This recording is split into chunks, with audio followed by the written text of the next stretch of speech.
ምን ተደረገ ተብሎ ነው የተጠየቀው። እሱም ደግሞ ያዙ ይልቀቁኝ እኔ አላደረኩም ነው ያለው። ሁሉ ነገር ሊክድ ፈለገ። ግን በመጨረሻ ሰራተኛው በካሁን በኋላ እመን ተደረሰብን፣ እያንዳንዱ ነገር ብትናገር ይሻልሃል፣ ከዚህ ካለንበት ጉድ ብታወጣ ይሻልሃል። መጀመሪያ የው ቤቱ ሲሄድ አቤላን አላገኘው ነበር። ሚስቱ ምን አላት? እኛ ድርጅት ስላለን ብዙ ሰዎች በድርጅታችን ሰፕራይዝ ያደረግን ነው፣ የመረቅን ነው፣ ስጦታም የሰጠን ነው አላት። ስለዚህ ዛሬ ከባልሽ ጋር ድርጅቴ ውስጥ ወስጄ ስጦታ ልሰጣችሁ ሰፕራይዝ ላደረጋችሁ ስለመፈልግ ባልሽ ደውለሽ ጠሪኝ ብሏት ነው ባለዋ ያመጣችው። አቤልን ሲያይደነገጠው እንዴት ትመጣለህ ቤቴ ብሎ፣ አቤልን ደግሞ በጣም ነው የተናደደው። ምክንያቱም ጭራሽ ያላሰበው ነገር ደንበኛ ክብር ነው፣ የስራ ባልደረባ ክብር ነው። ግን እሱ ያ ነገር አላሰበም። የሚያገኘው ብር ብቻና ብቻ ነው ያየው የነበረው። አቤል ደግሞ በዚህ ነገር በጣም ነው የተናደደው። በጣም ውስጡ ተጎድቷል። እንዴት እኔ ላይ እንዲነጋ ታደርጋለህ? ምን አጉዲብህ? ምን አድርጌ? እኔ እንዲነጋ አላደረኩም አለ። ሚስቱም የባለው ወንጀል እንደማይሰራ ነው የምታውቀው። ይሄ ነገር ስሰማ ጊዜ የምትይዘውን የምትጨብጠው ነው ያጣች። ምን የሰማሁኝ ነው? ባሌ ንጹህ ነው፣ በስራ ጎበዝ ነው፣ ምንም አይነት ወንጀል እንደማይሰራ ጠንቅቄ ያውቃለሁ። ስለዚህ ዛሬ ምን ተከስቶ ነው ይህን ነገር የሚደረገው? ለምንስ ይሄ ነገር ሊከሰት ቻለ? ያዙኝ ልቀቁኝ ነው ያለችው። አቤል ግን አረጋጋት። ነገሩ እንዲያዛ አይደለም። ባልሽ በድብቅ ብዙ ወንጀሎችን የሰራ ነው፣ የሰውን ህይወት እንዲያጣ ያደረገ ነው። በሱ የመጣ የምወዳቸውና ማከብራቸው ወንድሞች ያጥቻለሁ፣ በሽተኛ ሆነዋል። አንዱ ኮማ ውስጥ ነው ያለው። ይሄ በሙሉ ያደረገው ባልሽ ነው፣ አምነሽ ተቀበይ ብሎ አሳመናት። እሷ ግን በምንም ነገር ልታመን አልቻለችው። እሱም እንዴት ቤት ይደፍራችሁ ገባችሁ? እናንተ ናችሁ ወንጀለኛ፣ እናንተ ያካሳችኋለሁ፣ እናንተ እንዲያደርገው። እሱ ያደረገው ወንጀል በሙሉ በሱ ቤት ውሸት ነው፣ በሱ ቤት ቀላል ነው አቤል ላይ ያደረገው።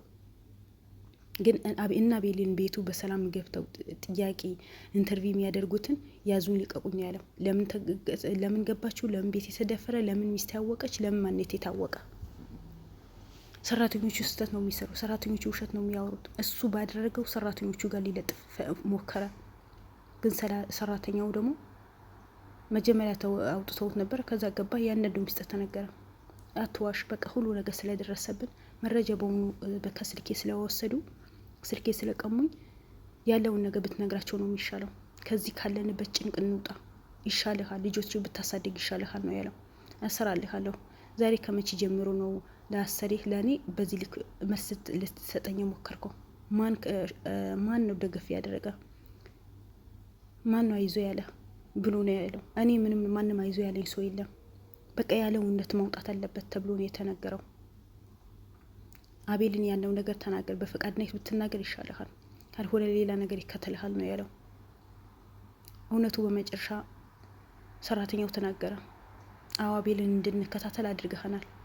አቤል በሚያዛቸው መኪናዎች በሙሉ የድምጽ ቅጂ እንዲኖር አድርጎ ብለህናል። በፊት በሳምንት ነው የምንከታተለው ነበረው አለ። በሳምንት አንዴ እንድከታተለው፣ የት እንዲገባ የት እንዲወጣ እንከታተለው ነበር አለ። ከዛ በኋላ በየቀን አደረገው አለ። በየቀን አቤልን መከታተል አለባቸው። እያንዳንዱ መኪና አቤል የሚወስዳቸው መኪናዎች በሙሉ የድምጽ ቀጂ ካሜራ ማስቀመጥ አለባቸው አለን። ይሄ ትዕዛዝ ነው፣ አሰሪያችን ነው፣ እኛ ያደረግ ነው። ከዛ በኋላ አንተ ደግሞ ከኛ መኪና መውሰድ ትታ በጓደኛ መኪና መሄድ ስትጀምር በጣም ተጨንቀን ነበር ሁላችንም። ምክንያቱም ምንም አይነት መረጃ ያገኘን አልነበረም። ከዛ መልሰ መተከኛ ስትወስድ ጊዜ በቀን ተውና በየሰዓቱ አንተን መቆጣጠር ጀመርናል። በቃ በየሰዓቱ አለ፣ በየሰዓቱ መቆጣጠር አለባችሁ፣ በየሰዓት አቤል የት እንደሚገባና የት እንደሚወጣ መቆጣጠር አለባችሁ ተብለን ታዘናል። ይሄ ያዘዘን ደግሞ ያው አሰሪያችን ነው። ስለዚህ እኛ ምንም ማድረግ አንችልም። እኛ ላይ መስራችኞች ላይ ምንም አይነት ፍርድ መፍረድ አትችልም። አሰሪያችን አዘዘን፣ ስራችን ነው የምንሰራው። ስለዚህ አሰሪያችን እባክህ ያለውን ነገር እውነቱ ተናገር፣ ባትደብቅ ይሻላል፣ ሁሉ ነገር ስላወቀ ነው። ቆይ አንተ እሰራልሃለሁ፣ አንተ እንደዚህ ያላለሁ፣ በቃ ብዙ ነገር ፎከረበት። አትፎክርብኝ፣ እኔ ከሞት እውነቱ ብናገር ይሻለኛል ነው ያለው።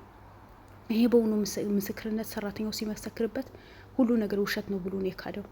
እኔ እንደዚህ አይደለም፣ እኔ እንደዚህ አይደለም ብሎ ውሸት ሊያወራ ሞከረ። አቤልን አስረዳው።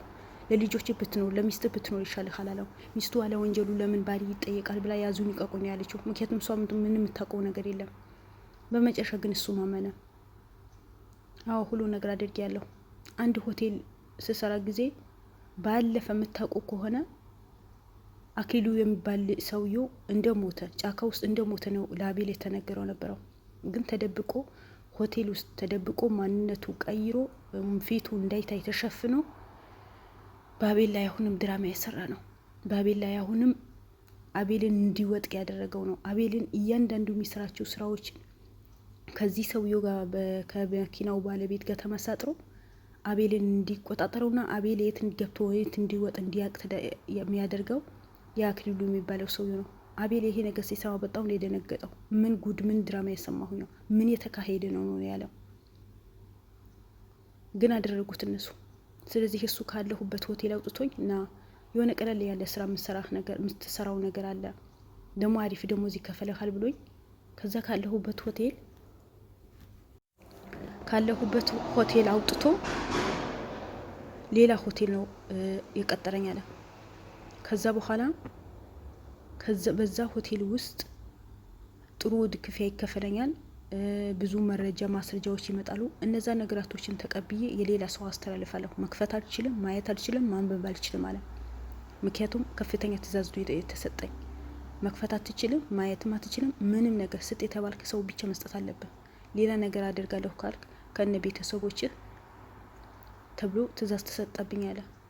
በእያንዳንዱ ማደርጋቸው ነገራቶችን በሙሉ 10 ሺህ ብር ይከፈለኛል አለ በእያንዳንዳቸው። ነገር ግን እኔም እንደዛ ቤተሰቦቼ ለሚስቴ ስለምፈራ እያንዳንዱ ነገር የተከፈለኝ ዶክሜንቶቹ ያዘዋውራለሁ። የአንተ መረጃ በሙሉ ከመኪና ያውጥቼ እንዳለ ለእነሱ ነው የምሰጣቸው። እነሱ ነው ተቆጣጣሪ ያሉኝ። ምንም ማድረግ አልችልም ነው ያለው። የአቤል አጎትና ይሄ ማነው አክሊሉ የሚባል ሰውዬው አቤልን በደንብ እንድትቆጣጠርን በመኪናው በሙሉ ካሜራ እንድታስቀምጥ ብሎ አዘዙኝ። በዛ ባዘዙኝ ልክ ደግሞ ብር ይከፍሉኛል አለ። ከዛ በኋላ ከሆነ ጊዜ በኋላ ጠፋ። መረጃ ይመጣል እሰጣለሁ፣ ግን የአክሊሉ ጠፋብኝ አለ። በቃ ይሄ ወይ ውሸት እንደሆነ ወንጀል እንደሆነ አወቅኩኝ። ልተወው አሰብኩኝና ከዚህ ኬዝ ወጣሁኝ። ሲወጣ ጊዜ ወይ ሚስትህን ወይ ህይወትህን ምረጥ አሉኝ። ከዛ በኋላ እሺ ብዬ ስራዬ መስራት ጀመርኩኝ አለ። ስራዬ የሰራሁኝ አንተ በምንወስታቸው መኪናዎች በሙሉ ካሜራ እንድደቅን ታዘዝኩኝ። እኔም ስራዬ እሺ ብዬ ቀጠልኩኝ። አሁን ደግሞ ከሀገር ልወጣ ወስኜ ነበር። ምክንያቱም ስራው በጣም ከባድ እንደሆነ ወንጀል እንደሆነ ገብቶኛል። የሰው ህይወት እንደሚጠፋ ተገብቶኛል።